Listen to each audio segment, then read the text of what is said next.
Hello बच्चों, welcome back to my channel. कैसे हैं आप सब लोग। जो आप लोग का यूपीपीएससी में 80 ग्रेड की वैकेंसीज आई हुई हैं, काफ़ी टाइम से आप लोग वेट कर रहे थे, तो अब फाइनली उसका डिटेल नोटिफिकेशन आ चुका है। साथ ही फॉर्म भी ऑनलाइन सबमिट होने शुरू हो गए हैं।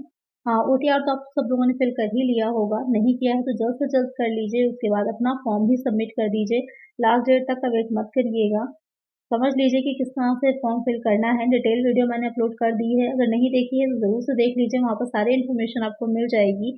आज की वीडियो में हम बहुत ही इंपॉर्टेंट पॉइंट डिस्कस करेंगे कि जो बच्चे कॉमर्स से फॉर्म फिल कर रहे हैं, कितनी सीट्स हैं फीमेल की मेल की, सारी ही चीज़ें उस प्रीवियस वीडियो में डिस्कस कर चुके हैं। आज हम सिलेबस को अच्छे से डिटेल में डिस्कस करेंगे, साथ ही ये भी देखेंगे कि कौन से बुक्स इसकी तैयारी के लिए आपकी हेल्पफुल रहने वाली हैं, कि कौन सी बुक से आप पढ़ें जिससे कि आपकी अच्छे से तैयारी हो जाए, कहाँ पर आपको प्रीवियस से क्वेश्चन मिल जाएंगे जिससे कि आपको ये आइडिया लगे कि किस तरह के क्वेश्चन जो प्रीवियस पेपर हुआ था वहाँ पर पूछे गए हैं। तो हम आज की वीडियो में इस चीज़ को डिटेल में डिस्कस करेंगे। तो आइए शुरू करते हैं, लेकिन शुरू करने से पहले इसी तरह के वीडियोस के लिए चैनल को सब्सक्राइब जरूर से कर लीजिएगा, साथ ही साथ फ्रेंड्स के साथ वीडियो को शेयर भी कर दीजिएगा। तो क्या है इसका कॉमर्स का सिलेबस, क्योंकि जो इसका नोटिफिकेशन डिटेल में आया है तो वहाँ पर सिलेबस भी अच्छे से समझाया गया है। थोड़ा सा और उसको डिटेल में समझते हैं कि कहाँ तक आपको किस बुक से कहाँ पर आपको ये सारी चीज़ें मिल जाएंगी तैयारी के लिए। तो सबसे पहले आप देख रहे होंगे स्क्रीन पे अपनी कि अकाउंटेंसी के बारे में बताया हुआ है। अकाउंटेंसी यानी कि लेखांकन जो है, अगर आप इसको डाउनलोड करना चाहिए तो उसकी जो वेबसाइट है जहाँ पर आप फॉर्म फिल कर रहे हैं वहाँ से जो इसका नोटिफिकेशन है इसको डाउनलोड भी कर सकते हैं। तो आपको हिंदी और इंग्लिश दोनों में ही ये सिलेबस वहाँ पर मिल जाएगा। तो अकाउंटेंसी लेखांकन में जो सबसे पहले पूछा गया है कॉन्सेप्ट या फिर जो प्रिंसिपल्स होते हैं वो क्या होते हैं, जैसे कि अलग अलग मेथड्स होते हैं। फेवरेटिज्म मेथड है या फिर आपका अक्रूवल मेथड है, कॉस्ट वाला है, इन सब से रिलेटेड क्वेश्चन पूछे जाते हैं। तो वही आपका कॉन्सेप्ट एंड प्रिंसिपल हो जाएगा। डबल एंट्री सिस्टम क्या है, और उसके बाद जब डबल एंट्री सिस्टम में सबसे इंपॉर्टेंट चीज़ें जो आती हैं बेसिक हैं, जर्नल आ जाता है, लेजर है, ट्रायल बैलेंस है, फाइनल अकाउंट्स हैं, एडजस्टमेंट एंट्रीज हैं, स्टार्टिंग ही है, वो आपको पूछा गया है। उसके बाद यहाँ पर partnership, admission, retirement, death account. जो पार्टनरशिप होती है, जो साझेदारी है, उसका एडमिशन किस तरह से किसी नए पार्टनर का होता है, रिटायरमेंट क्या होगा, या डेथ अकाउंट जो बनते हैं वो क्या होंगे। तो अगर आप देख रहे होंगे ध्यान से अकाउंटेंसी का सिलेबस को, तो यहाँ पर आपको मिल जाएगा कि ये कहाँ से लिया गया है।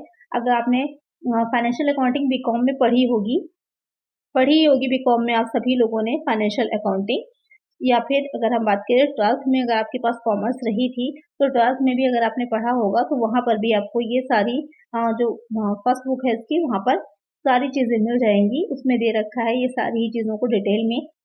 फर्स्ट 11th में आपको यहाँ पर मिल जाएगा ये डबल एंट्री सिस्टम के बारे में, और जो 12th की बुक है वहाँ पर आपको पार्टनरशिप से रिलेटेड मिल जाएगा। कंपनी अकाउंट्स क्या होते हैं ये भी है, टाइप्स ऑफ शेयर्स है, accounting for issue and forfeiture of shares है, रॉयल्टी क्या है, हायर परचेज और डिपार्टमेंटल अकाउंट्स। ये सारी चीज़ें वहाँ पर आपको मिल जाएंगी। तो वहाँ पर से भी आप इसको अच्छे से तैयार कर सकते हैं। अगर इसी क्लासेस की वीडियो आपको अलग से चाहिए है तो कमेंट कर दीजिएगा, तो फिर मैं क्लासेस की वीडियो भी आप लोगों के लिए प्रोवाइड कराऊँ, जिससे कि आप अच्छे से डिटेल में इसको समझ सकें। और एनसीईआरटी बेस्ड रहेगी, जिससे कि अपनी जो एनसीईआरटी है जिसके बेस पर आपका पेपर भी बनता है। आप सबको को पता है पीसीएस में एनसीईआरटी बहुत ही इंपॉर्टेंट होती है, क्वेश्चन वहीं से निकल के आते हैं। तो क्या आपका प्री और मेंस दोनों होना है आपका, तो प्री तो ऑब्जेक्टिव रहेगा, एमसीक्यूज रहेगा, लेकिन जो आप नेक्स्ट पेपर का मेंस देंगे वो डिस्क्रिप्टिव रहेगा। तो आपको डिटेल में चीज़ों को पढ़ना है। सेकेंड वाला है आपका बिजनेस ऑर्गेनाइजेशन एंड मैनेजमेंट। ये भी किसमें मिल जाएगा आपको, एनसीईआरटी की बुक्स में जो आपकी 11th-12th की हैं वहाँ पर भी मिल जाएगा। ग्रेजुएशन में भी आपने इसको पढ़ा होगा। क्या क्या चीज़ें इससे पूछी गई हैं, तो ये ऐसे ही same as it is chapter wise आपको एनसीईआरटी में मिल जाएगा। एनसीईआरटी के फ्री नोट्स भी आप डाउनलोड कर सकते हैं वेबसाइट से जा करके, वहाँ पर फ्री अवेलेबल है, हिंदी इंग्लिश दोनों में ही, तो वहाँ से भी आप इसको डाउनलोड कर सकते हैं। और कौन सी बुक्स में मिलेंगी, तो वो बुक्स मैं आप लोग को के लिए टैग कर दूंगी, वीडियो में देखिएगा, नीचे आपको टैग प्रोडक्ट्स में मिल जाएंगी वो बुक्स, जहाँ पर से आप इसको और अच्छे से डिटेल में पढ़ सकते हैं।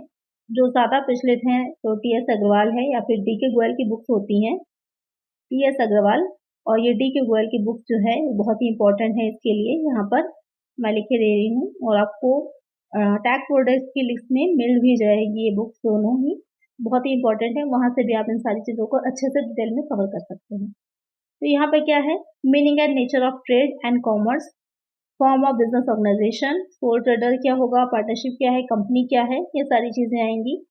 Nature and function of marketing क्या होती है, इंडिजिनस और फॉरेन ट्रेड क्या है, मैनेजमेंट क्या होता है, उसका जो कार्य होते हैं बेसिकली फंक्शंस क्या होंगे, क्या डब्ल्यू का टेलर का कंट्रीब्यूशन था, हेनरी फोर्ड का क्या कंट्रीब्यूशन था, उसके फंक्शंस क्या हैं। फंक्शंस में ही आप किया जाता है प्लानिंग है, ऑर्गेनाइजिंग है, स्टॉकिंग है, डायरेक्टिंग है, कंट्रोलिंग।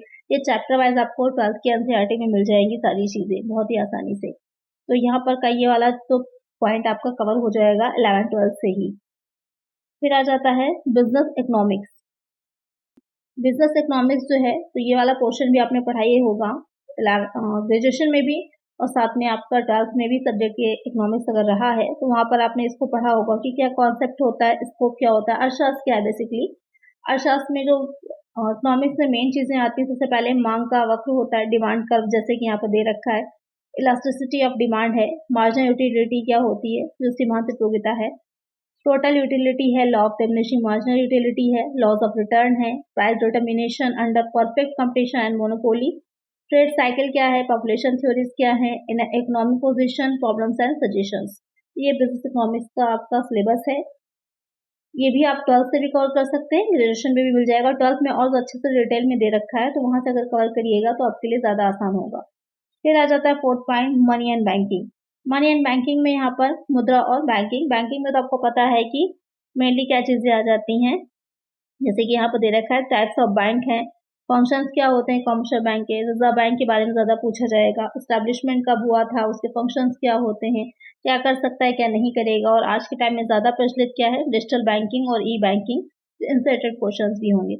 मनी में क्या है, मनी के डिफिनेशन से रिलेटेड बहुत पूछे जाते हैं कि M3 क्या है, M3 में क्या क्या शामिल किया जाता है, तो बहुत सी चीजें दे रखी होंगी, उसमें से आपको आंसर अपना चूज करना होगा। इम्पोर्टेंस क्या होती है मनी की, या फिर जो इसके कुछ बेसिक नियम हैं उनसे रिलेटेड क्वेश्चंस भी आ सकते हैं, जैसे ग्राहम्स का लॉ है, क्वांटिटी थ्योरी ऑफ मनी है, इन्फ्लेशन डिफ्लेशन क्या होता है, इससे रिलेटेड क्वेश्चंस यहाँ पर आपके बनेंगे। फिर आता है स्टैटिस्टिक्स, ये आपने पढ़ा होगा ग्रेजुएशन में। बिजनेस स्टैटिस्टिक्स आपके सिलेबस का हिस्सा थी, सिलेबस में आपने पढ़ा ही होगा। मीनिंग क्या होती है उसकी, स्कोप एंड इम्पोर्टेंस क्या है, कलेक्शन क्या होता है डाटा का, कितने टाइप्स में होता है, क्लासिफिकेशन कैसे करना है आपको, टेबल कैसे बनानी है, टेबुलेशन कैसा, सेंट्रल टेंडेंसी जिसमें कि मीन मीडियन मोड। तो यहाँ से न्यूमेरिकल क्वेश्चन भी बनेंगे आपके कि किस तरह से मीडियन निकालने को दे सकता है, मोड निकालने को दे सकता है, या फिर मेजरमेंट ऑफ डिस्पर्जन। तो बहुत ज्यादा स्टैटिस्टिक्स में शामिल चीजें नहीं की गई हैं, केवल यहाँ पर इन्होंने अगर न्यूमेरिकल क्वेश्चन देखिए तो सेंट्रल टेंडेंसी से रिलेटेड ये मीन मोड मीडियन है, या फिर यहाँ पर डिस्पर्जन है जिसे कि अपकिरण कहा जाता है हिंदी में, उसको शामिल किया है। बाकी कोरिलेशन है और सारी चीजों को यहाँ पर शामिल नहीं किया है। तो सिर्फ अपने जो सिलेबस दे रखा हो उसके अकॉर्डिंग ही तैयारी करिएगा, इधर उधर की चीजें पढ़ने की जरूरत नहीं है। जितना पूछा गया जितना बताया गया है उस पर ही आप तैयारी अपनी करिए, वरना स्टैटिस्टिक्स में देखेंगे तो आपका जो सिलेबस है वो बहुत ब्रॉड है, क्योंकि वो सारी चीजें यहाँ पर शामिल नहीं की गई हैं। फिर आ जाता है यहाँ पर ऑडिटिंग। ऑडिटिंग यानी कि अंकेक्षण।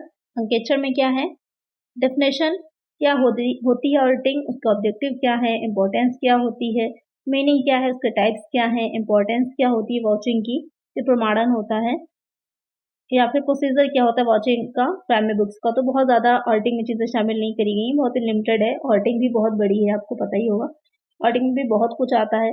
तो अगर आप तैयारी पहले से कर ही रहे हैं और आपने अकाउंट्स के या अकाउंटेंट के जो निकलती हैं उसमें फॉर्म फिल किया होगा ऑडिटर में, तो आपको पता ही होगा ऑडिटिंग बहुत डिटेल में है, और ये पोर्शन आपके तैयार होगा अच्छे से। ऑडिटिंग आपकी अच्छे से तैयार होगी, अकाउंटिंग भी आपकी अच्छे से तैयार होगी। फिर आ जाता है यहाँ पर अकाउंटेंसी। यहाँ पर लेखांकन से रिलेटेड ही और भी कुछ चीजें बताई गई हैं। अब यहाँ पर डिटेल में एक एक चीज है कि क्या क्या चीजें यहाँ पर शामिल की जाएंगी। तो यहाँ पर अकाउंटेंसी में जो शामिल किया जा रहा है, Indian book keeping system, introduction, cash book, deposit ledger और डेबिट लेजर। ये क्या होता है आपकी इंडियन बुक कीपिंग सिस्टम जो हमारे इंडिया में हो चल रहा है, उसमें क्या क्या चीजें हैं, उसमें कैश बुक क्या होती है, डिपॉजिट लेजर और डेबिट लेजर क्या होता है। BRS ये बैंक रिकंसिलिएशन स्टेटमेंट, ये बहुत इंपॉर्टेंट है। आजकल अगर हम देखें तो इससे रिलेटेड क्वेश्चंस बहुत पूछे जा रहे हैं बैंकिंग रिकंसिलिएशन स्टेटमेंट से। फिर आता है ordinary account related to negotiable promissory note. Cheque है, बिल है, हुंडी है, प्रोमिसरी नोट क्या होते हैं, तो ये आपने विनिमय लेख पत्र होते हैं जो कि नेगोशिएबल इंस्ट्रूमेंट से कहा जाता है, आपने पढ़ा होगा इसके बारे में। तो प्रतिज्ञा पत्र क्या है, चेक क्या है, बिल क्या होते हैं, विनिमय बिल जिसे कहेंगे, हुंडी क्या होगी या प्रतिज्ञा पत्र, प्रोमिसरी नोट, इन सब के बारे में इंसर्टेड क्वेश्चंस आते हैं। किसका हिस्सा है, इसमें कितने आपके पक्ष होते हैं, पार्टीज कितनी होती हैं, ये सारी चीज़ें इसमें आती हैं। फिर बिजनेस ऑर्गेनाइजेशन एंड मैनेजमेंट में क्या क्या चीज़ें हैं, तो organisation and functioning of business office, accounting of income and outgoing letters. ये क्या होता है, एक बिजनेस ऑफिस जो होगा वो किस तरह से ऑर्गेनाइज होगा और कैसे वो फंक्शन करता है, किस तरह से वो कार्य करता है, और अकाउंटिंग ऑफ इनकम, जो इनकम होती है या फिर उसकी अकाउंटिंग किस तरह से की जाएगी, उसका लेखांकन किस तरह से होगा, कौन कौन से लेटर्स होते हैं।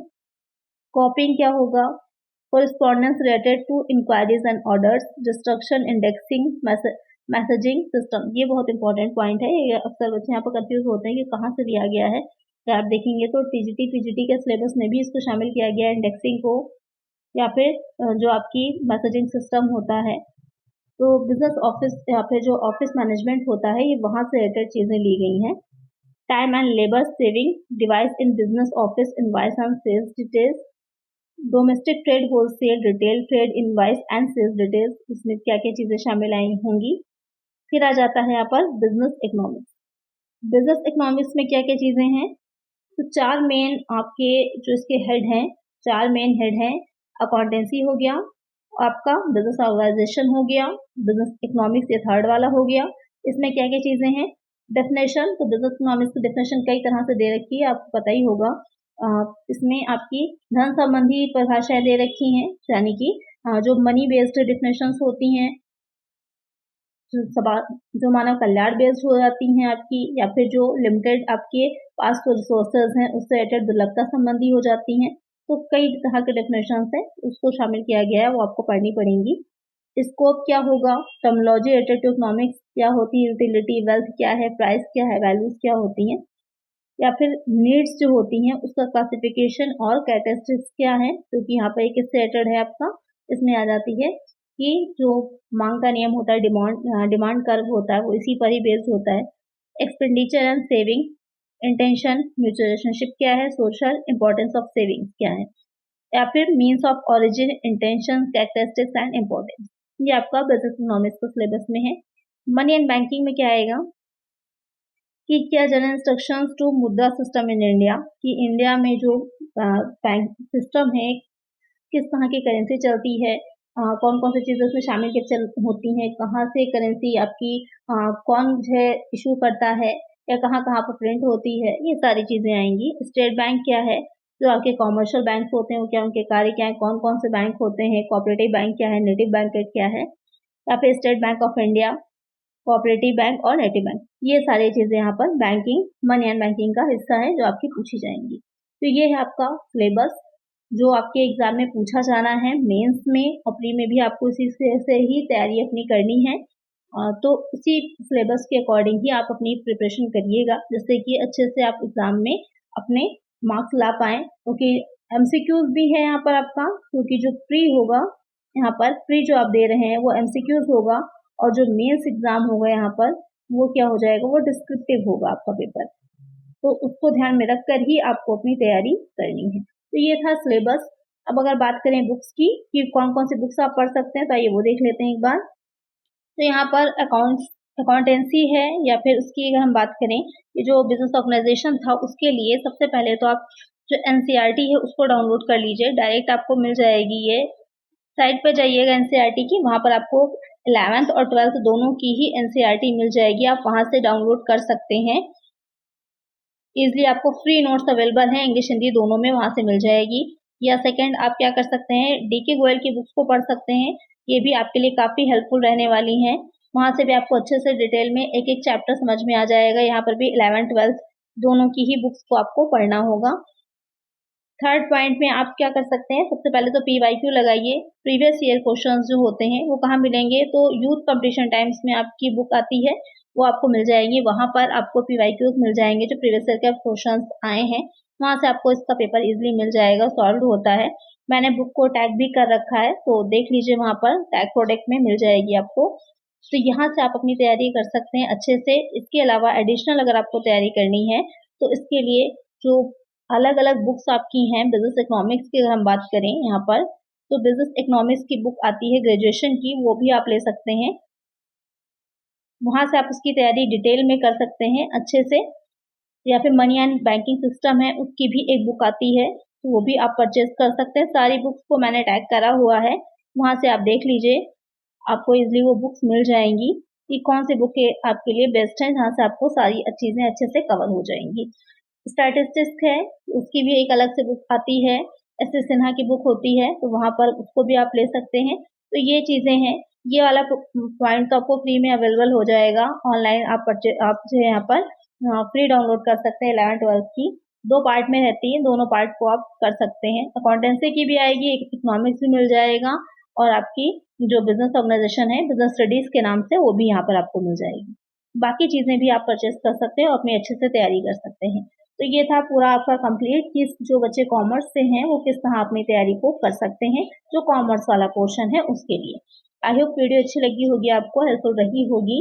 बुक्स के लिए आप टैग प्रोडक्ट में जाइए, वहाँ पर आपको सारी बुक्स मिल जाएंगी। तो आज की वीडियो में इतना ही। अगर वीडियो अच्छी लगी है और अगर इस तरह की वीडियोस और चाहते हैं, या एनसीईआरटी के नोट्स पर आप चाह रहे हैं कि शॉर्ट में आप लोग को अवेलेबल कराए जाएं, तो उसके लिए कमेंट कर दीजिएगा। तो इसके अलग से वीडियोस मैं बनाऊंगी जिसमें कि आपके एनसीईआरटी के नोट्स रहेंगे, जिससे कि आपकी अच्छे से तैयारी हो सके। तो आज की वीडियो में इतना ही। अगर वीडियो अच्छी लगी है तो लाइक करिएगा, चैनल पर नए सब्सक्राइब करिएगा और फ्रेंड्स साथ वीडियो को शेयर कर दीजिएगा। चलिए मिलते हैं नेक्स्ट वीडियो में। Thank you.